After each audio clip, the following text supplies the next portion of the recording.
I want you to imagine that one day everything's normal. You're happy, have a job, your family, and then all of a sudden you're deathly sick to the point where you're actually pronounced dead and you come back from that. Well, if you can imagine that, that's going to be the topic of our episode today. I'm Chris Hadnagy, CEO and founder of Social Engineer LLC, the Innocent Lives Foundation, and the Institute for Social Engineering. And this is the fourth Monday of the Social Engineer Podcast, episode 326. And as always, my trusty co-host, Mike, goes out and finds these amazing guests. Mike, Emmy award-winning reporter. You just got honorary into the Orlando. The Orlando Iron Workers Union. Yeah. Crazy. I saw that pictures and that was pretty cool. Yeah. Thanks for bringing another awesome guest to the show. Well, you know, what we're doing is everyone listening and watching, we're trying to bring topics that impact all of us across the country, our families, our friends. And this story from the woman you're about to meet is just so compelling. Chris, take it away. Yeah, it's really amazing. So Carrie Hatton, she lives in Northeast Pennsylvania, which this is kind of crazy because most of you know this podcast has been around since 2009. That's where I started all this. It was up there in the Scranton area. So it's kind of neat to meet someone. She's a single mother of two boys. Carrie's disabled from COVID-19 in 2021. As doctors had her clinically, she was in the hospital for 3 months as a single mom. That's amazing. She is a private music teacher, but she can't sing anymore, but she still teaches private music lessons out of her studio and collaborates with DNF Brass and Woodwind in Honesdale, Pennsylvania. Carrie's a substitute teacher at the local school district and attends Eastern University online to finish her master's degree in curriculum instruction. As this may seem normal for most people, Carrie is still on oxygen daily for exertion and sleep. Now, that's just your bio, Carrie. Great to have you here on the show. We need to understand, how did this affect you? Like, tell me a little bit about you being in the hospital and being pronounced clinically dead. Well, honestly, when I was sick, in my mind, because it was in the beginning of the pandemic, I'm used to getting sinus infections, get bronchitis, get antibiotic, and I'm fine. But my immune system, I worked with small children for 10 years. Was pretty bad. And I was really overweight. I'm honest with myself, everybody on that. And, I can't say I was in the best of health just generally, but, to me, I thought the antibiotic, the scare of COVID-19, but, when I went into urgent care, they didn't give me anything to help me with my symptoms. They walked me out and that was it. And I'm like, I'll be back. And bug them again for an antibiotic. I couldn't believe that they didn't give me anything, but they weren't doing anything for it then. Because they're trying to give less antibiotics, the med system, insurance and all that. They're trying to give less. I guess because they think it's not bacterial. But by 2021, we already had the vaccine out. Yeah. I missed it by 3 days. Oh. Uh-huh. Yeah. I signed up late for it because I'll be honest, it's in my book. My family was against it. But then I talked to my dad. He was in the medical field for all his life. And I had a private talk with him and he looked at me and said, you don't get that vaccine, you're going to be dead. It's pretty close. Yeah. So, that's in part of my book, my discussion with my father. Good paragraph. But, and the beginning part, when I got sick, I went to a local hospital. I drove myself after 3 days. I had COVID pneumonia in the ER for 5 hours and with the IV, and they sent me home with these 4 spills. Did nothing. Did absolutely nothing. They shouldn't have sent me home. So I drove home. 3 days later, that's when I was in trouble. And in my story, it basically goes downhill from there. So I was in ICU driving.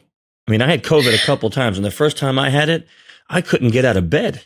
I mean, I was flat out. There was no way for me to get in a car and drive. That's crazy.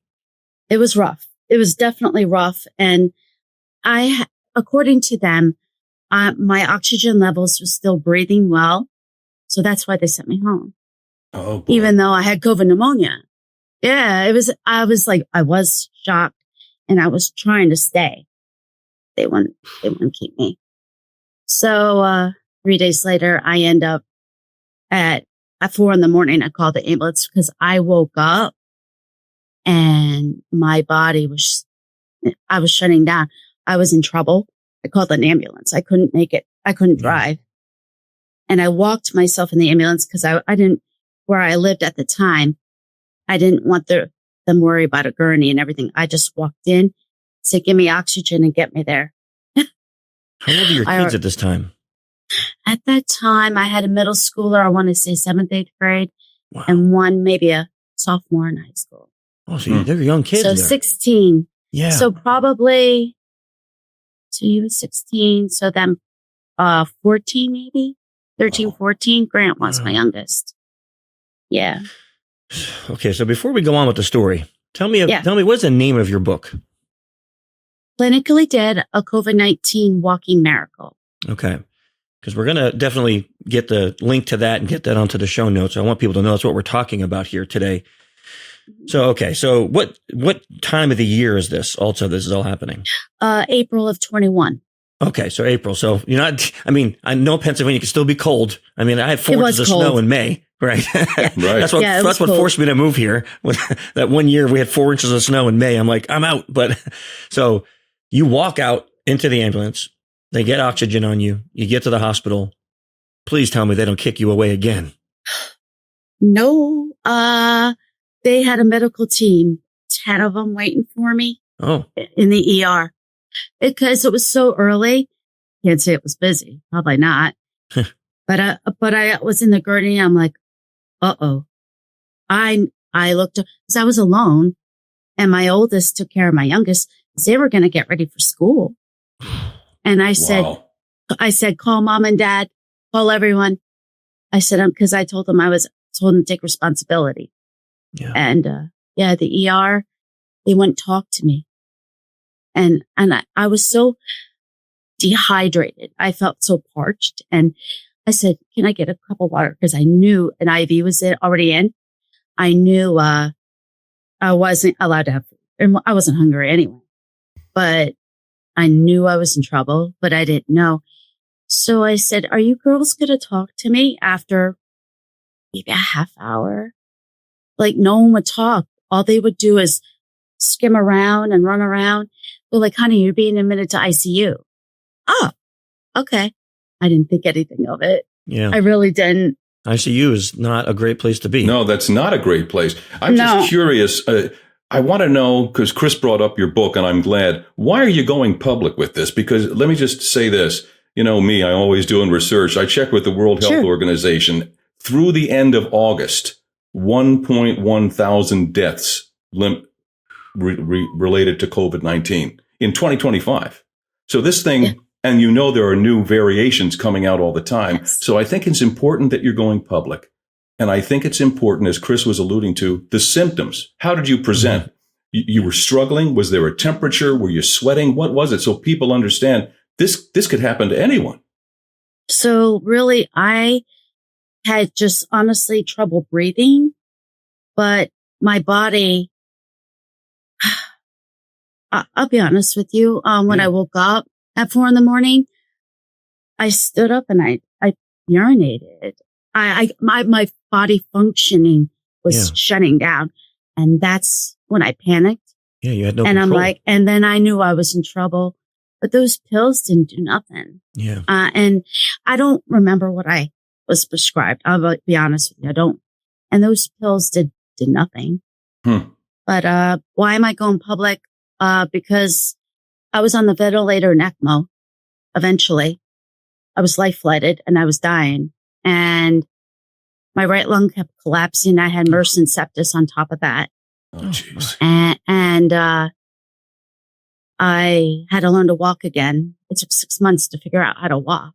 Really? Because I have a strength of a 4-year-old, even though I lost a lot of weight and I've been going to the gym, physical therapy, up the yin yang. I have problems with my lower back from being in the bed for 3 months. Mm-hmm. I was on a MRSA antibiotic for a month and a half. Yeah, on an IV. They wouldn't let me go home and take pills.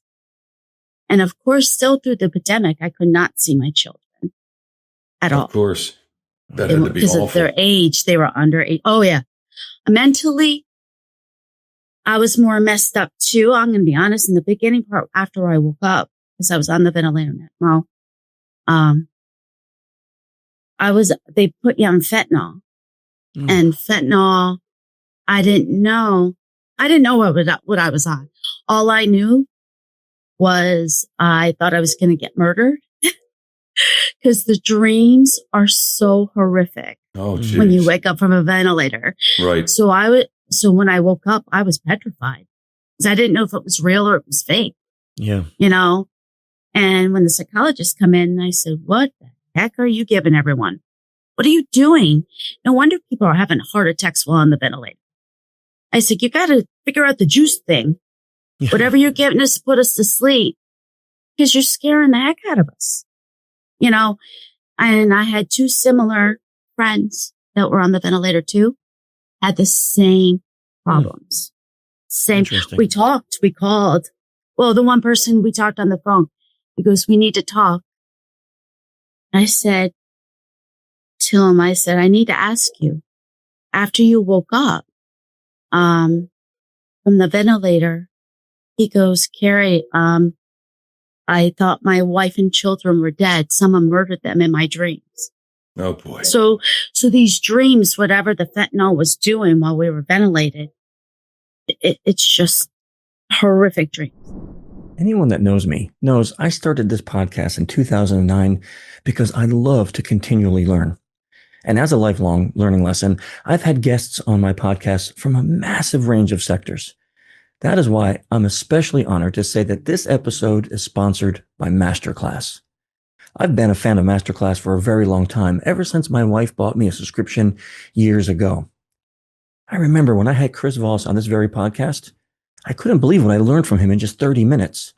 But on MasterClass, when I wanted to level up my negotiation skills, I got to spend over 3 hours with him in 18 lessons. When I want to improve in my leadership skills, I went and spent time with Sean Rhimes, Werner Herzog, Martin Scorsese, Hans Zimmerman. I spent time with them to learn some of the amazing skills in their masterclass. When I wanted to learn more about Gen AI, I spent time with Ethan Mollick, Ali Miller, and Don Allen III. But this isn't just me. 88% of surveyed members feel that MasterClass has made a positive impact on their lives. And I couldn't agree more. I use MasterClass, and you should too. So to help you, I have a very special offer. With plans starting only at $10 a month billed annually, you'll get unlimited access to over 200 plus classes taught by the world's best business leaders, writers, chefs, and more. Right now, though, our listeners get an additional 15% off any annual membership at masterclass.com/socialengineer. That's right. 15% off at masterclass.com/socialengineer. Masterclass.com/socialengineer. Don't pass this up. And you were actually, so people understand the reason behind the name of your book, you were actually declared dead by physicians? I was. So at the time, before I got the ECMO, the one hospital that I was at, I'll say CMC, Geisinger, that's where I was at. I was life-flighted to Danville. The doctors were arguing that I wasn't going to make it. So they were telling my family, one doctor wanted me on the ECMO. He thinks I had a possibility. The other one said, she's gone. Just let her go. And what is an ECMO so people at home understand? Okay. So the ECMO is basically a life support machine. Right. And it helps support your organs, your major organs, your heart and everything. And it keeps it pumping while it takes the blood out of your body, pumps it all out, and then freshes it and puts it back in. So the machine was working for you? Yes, it was. To keep you alive? It sounds like horrible bedside manner, though. Well, that's why they call it the practice of medicine, you know. It's unbelievable. It is in ways that ECMO saved me, because and even there, when I was life flighted, I was dying, and my kids were instructed to come say goodbye to me at that time. Oh, my. Mm-hmm. Oh my God. And the doctors, even then when they said, if I wake up, expect me to be in a nursing home on a ventilator, because they said I was really dead. They didn't think I was even going to breathe again. So then there was a turnover. You want me to explain that? Sure. Yeah, So please. to fast forward. So while you're sedated, I don't hear family talking to you, Mm-hmm. Yeah. people visiting, nothing. But I say this in my book because it's faith-based as well. I had my pastor come into and say my last prayer with me, but I was awake. And he read my lips because I was ventilated, And so he read my lips. How's the family? How's your wife? And he answered. And he goes, would you like to pray with me? He didn't say that I was dying, but I knew in my head, holy crap, I'm dying. I knew immediately. Why? What else would he? Not saying that he came in just to pray, but I just knew. So then after we got done with the prayer, I said, I need to speak to God. So I prayed and I said, I want to be here for the children. I know I'm sick, but if I'm alive again, please bring me back for a purpose. And I need a purpose, and let me help others. And the book is my purpose. So reach out to those long haulers and help them Did you to lose get a lung through what I went through. I'm in all sorry. this? Did you lose a lung in all this? So at the time I qualified for a lung transplant, and they were going to flight me to Johns Hopkins or somewhere in Florida, my family. But then my mom got a call to come upstairs because she was worried. Between my mom and dad, they were in charge of my health care. They called her up and said, there's no need to transfer Carrie to another hospital. She's breathing on her own, but we don't know how. She's technically, she was dying, and we don't know what just happened. And somehow I made it through. And you're here.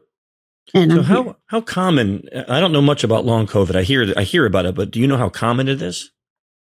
It's 1 in 4 of us really? that Oh. statistically 1 in 4 that made it survive the ventilator.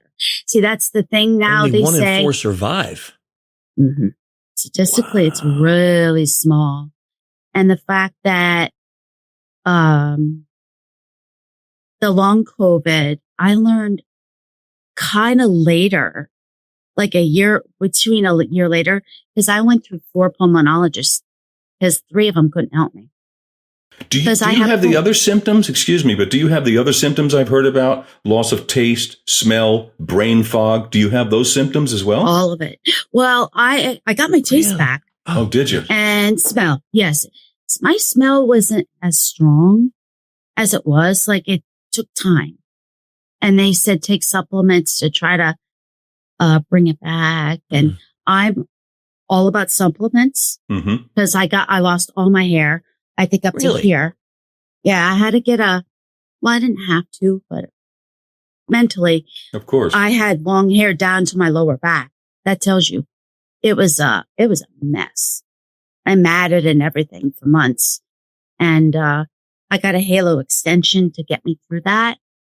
But it took me a couple of years just for it to grow back. So Really? this is all my natural now. Oh, good. Wow. Yeah. I haven't Yeah, heard and of people losing their hair because of COVID. Oh, I brushed my hair in rehab.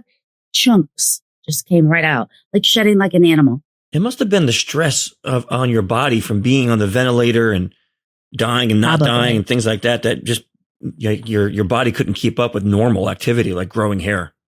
It's a symptom though, of losing Is all it your hair really? from COVID. Yes. From long COVID or just from COVID and COVID in general. Yep. it's interesting. So I've had it probably, I don't know, maybe three times, and I never lost my smell. I never lost my taste. It was just like being in bed and I could not move. I couldn't stand. Going from cold to hot, shivering. So I'd never experienced any of these things you're talking about.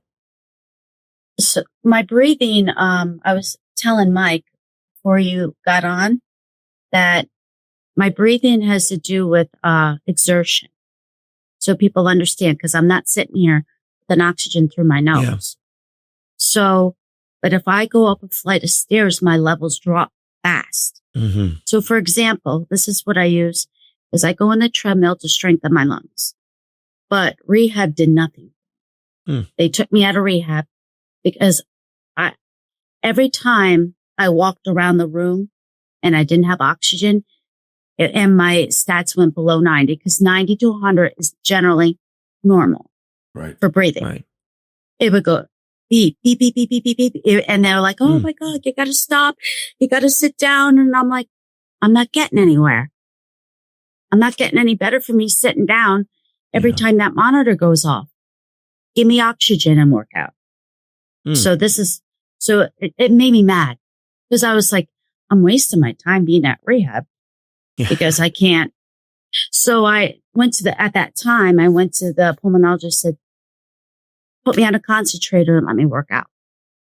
And good. So we started that. You know, that's the lesson that I think people need to hear if you're dealing with COVID. You have to be your own advocate. That's 100%. Exactly right. Yes. And that is in my book. And insurance was a problem at the time. I had good insurance at the time. Yeah. So when I got discharged, after that 3-month, I was in rehab for physical therapy, for just to get to start walking. She only had 12 days to get to the toilet, to get on the toilet. And I still, it was difficult then. Jeez. But as I walked out though, I did walk out. So they also thought, and that I had a mini stroke. So my right side is kind of like messed up. I guess my whole shoulder here, when they were flipping me for the breathing part, my rotator cuff got all screwed up. So I have nerve damage all the way down to my hands, so that it tingles. And after so much writing, I can't do it much. So I do my own rehab. I go to the gym, go to the treadmill, weight lift, just try to get stronger. But on the treadmill, I'm on 6 liters. That tells you how much oxygen I need just to walk at a good pace. Yeah. All right. I'm moving. I'm not moving slow. Let me ask you this. For anyone listening, what would be the message you want to share with people listening to this episode? That you need to work on your mental health, find a counselor to talk to. You have to, especially if you have what I have, the long COVID, because I have somewhat of a speech impediment. You guys, I maybe hear while I talk. I have to breathe. Well, I've trained myself. I have to learn to breathe and speak first. Yeah, I had to do speech therapy, but be your own advocate, and really push to get some answers if you're not happy. Because I went to 4 pulmonologists, and I have a critical care one in Easton, Pennsylvania. Dr. Corwin, that's who I see. And he's the one who said, he goes, a great title for a book would be Clinically Dead. And then my community came up with the other half. Oh my God, you're a walking miracle. Yeah. So, but also with that, the long COVID part, counseling, find a good pulmonologist, try to get out and work out. Sitting at home, sitting on the couch feeling sorry for yourself is not going to fix the problem. So that's an interesting thought. Do you think you would have had your symptoms as bad if you were healthier before you got COVID? I don't know in this case, because that germ was pretty bad. Well, we'll have immersion septis on top of it too. Yeah. Because they think, the pulmonologists think the MRSA ate my lungs. Because I have And also my diaphragm they said it was paralyzed, my right diaphragm. Well, that makes it like almost impossible to breathe. Yeah. So when my right lung kept collapsing, my organs made their way up. Jeez. So it's shoved up into my right lung. I have an x-ray of that. So when I go to book signings, people stop and they're like, that's not normal. I'm like, I know, because I'm not normal. And the thing is, I appear normal because you look at me and you think, oh, well, Carrie's fine, but it's difficult. And it took me 3 times to get disability. 3 times. Now long COVID is considered a disability. It wasn't when I was going through it. Jeez. So you made it back to teaching music. You made it back to teaching at a school. What's next? What does the future hold for you now as you move forward? Well, I'm still on disability until I figure I financially live on my own. I'm in my grandmother's place. So I have a place to live, which is nice with my dog. I see my kids. They were down south because I did lose custody of them when they were younger. Yeah. Dad took them because they thought I was going to pass. So, and I'm fine with that. So my oldest son is graduating this year and my oldest is getting married. Really? So, wow. So yeah, there's a lot of celebration here with it. And, moving forward, I have to graduate eventually at Eastern. But yeah, again, so you have a lot of celebration coming up with your kids. That's great. Your fond stability. That's also awesome. So yeah, my financial is my extreme worry because I can't live on my own, like where I'm at financially. So that's why I sub part-time and I try to work out to be more healthy. And then I like to be on speaking engagements. I would love that, but no one's approached me about it yet or anything like that, but I don't know who to talk to and who to reach. So there's a few speaking agencies online that take authors who have stories and they can help promote you as a speaker. I can send you some information on that. There's not many though that actually go out and market for you. So you kind of need an agent. You need an agent to help you with that.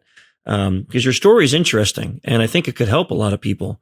And I still wonder if some of the things you're doing now, if people who don't have COVID, if they were to take those actions now, if it could help them stay healthy enough that maybe if they did get it, they'd be able to fight a little bit more. Yeah, I would hope so because on Reddit, people ask questions and I try to help them. I'll answer, hey, I had long COVID. This is what I do. You can check for POTS or you check for this because I've been through so many specialists, so many doctors. So I am my own advocate. Yeah. It's a fascinating story. And Carrie, I thank you for being so honest about everything. I know that's not always easy, especially when it's our fault about some things. So that's really not your refreshing. No, not saying that, but I mean, like when I tell stories, it's hard sometimes to divulge all the secrets if it's embarrassing. But you were very honest about your past and everything, and I think that's going to help a lot of people. I'm so glad. You say you have all these speech problems and everything. I haven't heard anything. You sound wonderful, and I hope your improvement just keeps going the way it is now. Thank you for coming on the show. Yeah, your story is so compelling, and I think everyone watching and listening will be inspired by it. So, Carrie, thanks so much for sharing your story with us. Yeah, thank you. And Mike, so this episode was interesting. Next month, people love pets, and we're going to have some vets on here to talk about pets and health issues, believe it or not. And I have 3 pugs, and I love them dearly. So I think everybody has a pet that they love, and they'll be interested in our next episode. When you have a pet, it's like having another kid. Yep, it really is. So this will be an interesting one. Well, Mike, thanks again. And Carrie, really awesome meeting you. Thanks for coming on the show. Thank you so much. Everybody who listened, thank you for listening and tuning in. Give us a thumbs up and a like and keep spreading the word to other people so they can hear this message too. Until next month, stay safe.